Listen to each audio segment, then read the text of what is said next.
Do you ever feel the weight of modern life, the constant hustle, and the pressure to be productive? Join me on a journey with J.B. Priestley's On Doing Nothing. Together, we'll unravel the secrets of mental health, question the relentless pursuit of productivity, and explore how the moor is a haven for our sanity. It will stop you from literally going mad. Hello well-wishers and welcome to my channel Aspiring Minds. In today's video, we're gonna discuss the short story On Doing Nothing written by J.B. Priestley, and this is one of my favorites. So grab your virtual seats and let's begin.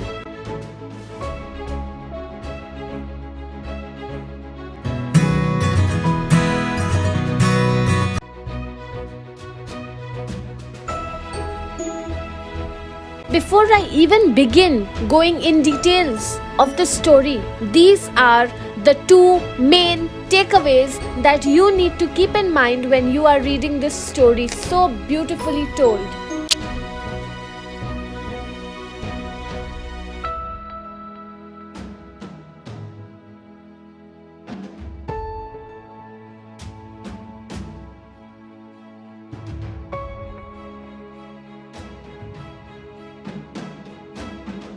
J.B. Priestley, his full name being John Boynton Priestley, was a versatile English writer, novelist, playwright, and a broadcaster. He was best known for his literary output in the 20th century.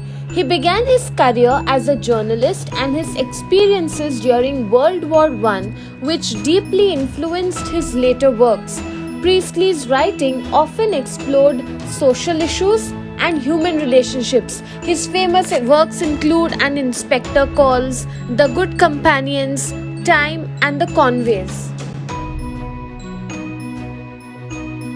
Now, the story is set in the Yorkshire Fells, where the narrator and his lazy friend spend their days climbing and idling on the moor. Moor is a kind of a vast open area, a moorland, like a kind of a valley-like structure that we find in Kashmir and all the other mountains. So the narrative takes place during a period of warm weather, allowing the characters to enjoy the time outdoors.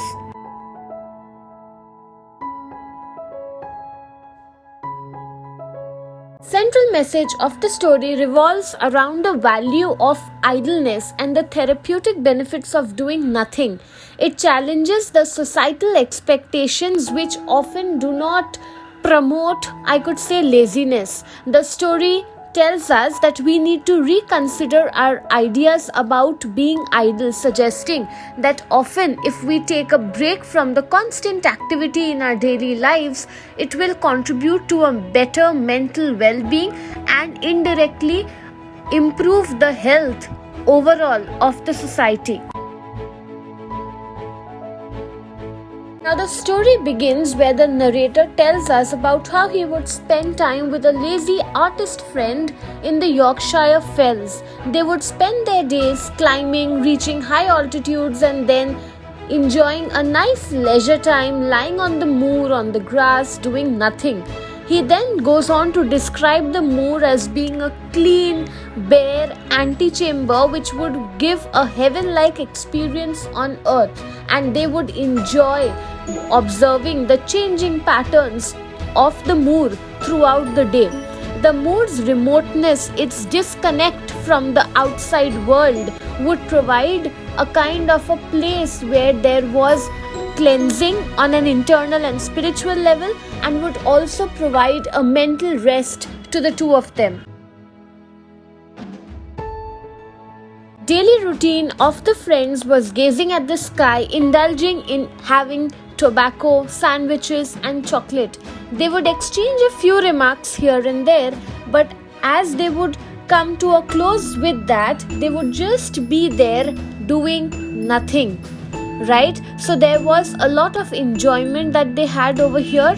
In this particular moor, it had velvety patches of grass. It would provide a perfect place for the two of them to rest, which would provide them a best cutoff from the outside world. But reality hits hard as they discover that they have been denounced by none other than Mr. Gordon Selfridge. The very act of doing nothing, which was so much enjoyed by these two people on the moor, becomes a crime in the eyes of the society.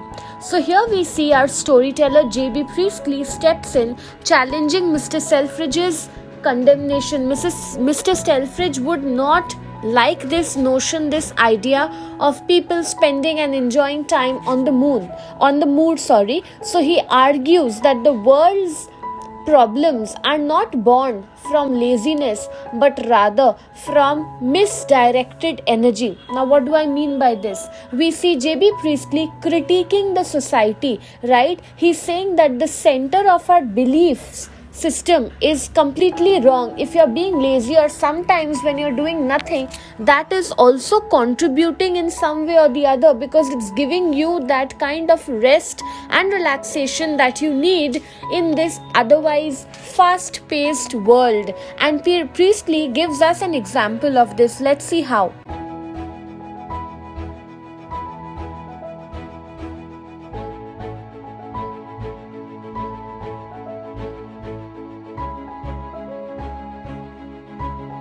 The storyteller gives us examples from history where he shows that idleness might have been more beneficial, where he gives the example of World War I or during peace conferences, right? So he says that if there was a better time where people could spend time thinking, because when you're sitting idle, even though you're doing nothing, it gives you time and scope to think on an internal level. So the narrative takes a humorous turn at the conferences.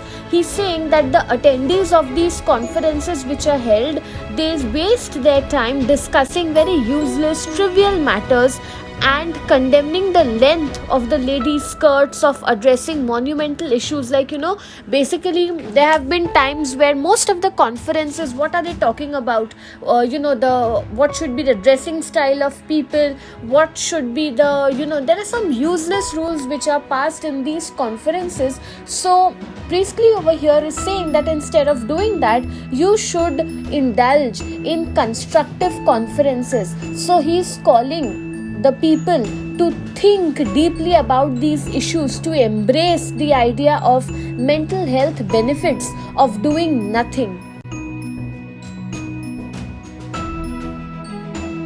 So J.B. Priestley in the story tells that there is a common notion that is floating in America, that if you are being lazy, it is a big sin that you are doing. So he contrasts this with the praise of idleness by great American writers. The message is clear in the story, that is, doing nothing holds the key to spiritual well-being. He gives references from Wordsworth's ideas of idling and suggests that the world would be a better place when people would spend more time doing nothing, especially if you could go to the moor and enjoy. And I have often seen this, even when there are videos of William Wordsworth's poems that are available on my channel live now. You can watch the video on the Solitary Reaper and others. You will see that this is actually true. If you go and spend time amidst nature, there is a lot of healing that will happen. We may not even have the time to sit and even realize that there's something wrong with us, that we need to restart our inner system that is working within us. But that is very true, and I think the story is extremely relevant even in today's times. Let us now have a look at the important themes of the story.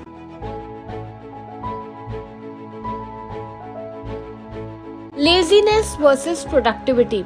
The story discusses the societal notion of laziness as a sin, contrasting it with the protagonist's joy and happiness of spending time on the moor. The characters challenge the conventional or the traditional view that constant activity is equal to being valuable. Now this is something I have also personally faced. Sometimes our parents they come and tell us, why are you not doing anything, your mind will rot if you're just being lazy. But that is not true. Sometimes you need to literally do nothing to be able to find that something that will help you to move ahead in life. So JB Priestley, through the characters' experiences, questions whether constant productivity is actually the key to a meaningful life or not. So this theme prompts the readers to re-evaluate the common notions of the society and find your own answers about whether you are satisfied by being busy, or are you satisfied in taking small breaks here and there. Now, nature and relaxation. This is a common thing which has been seen. As a literature enthusiast, I can say there are many writers who are of the notion that if you spend time amidst nature, you actually heal. So the moor in the story serves as a central symbol of nature's therapeutic and cleansing power. The story portrays the moor not merely as a physical space, but also as a mental sanctuary. Through vivid descriptions, Priestley invites the readers to appreciate the beauty, the peace, the tranquility of the moor, emphasizing its role in offering mental rest. We see how the characters, they find solace, rest, peace when they are on the moor, and the story celebrates idleness as a means of spiritual well-being. It challenges the prevailing belief, especially in America, that laziness is a sin, and presents the idea that you need to appreciate the value of doing nothing. It's very important for your personal growth and fulfillment. If you're constantly doing something, you are said to be productive, valuable in the society. But J.B. Priestley hates or disregards or condemns this idea through the character of Mr. Gordon Selfridge. He reflects the broader societal attitudes that associate worth with constant productivity. But that is not true.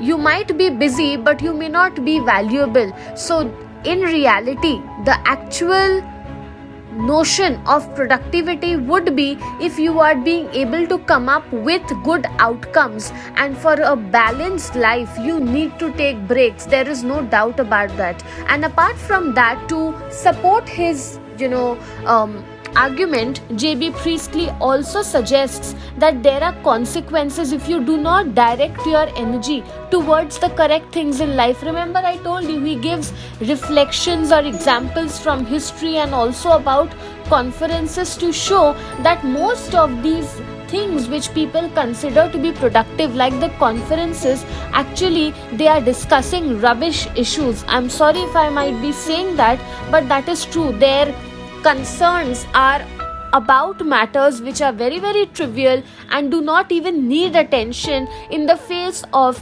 greater issues like the mental and spiritual or overall health of a human being.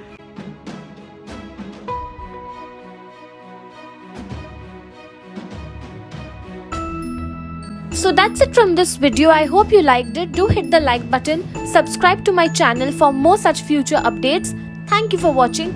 Bye.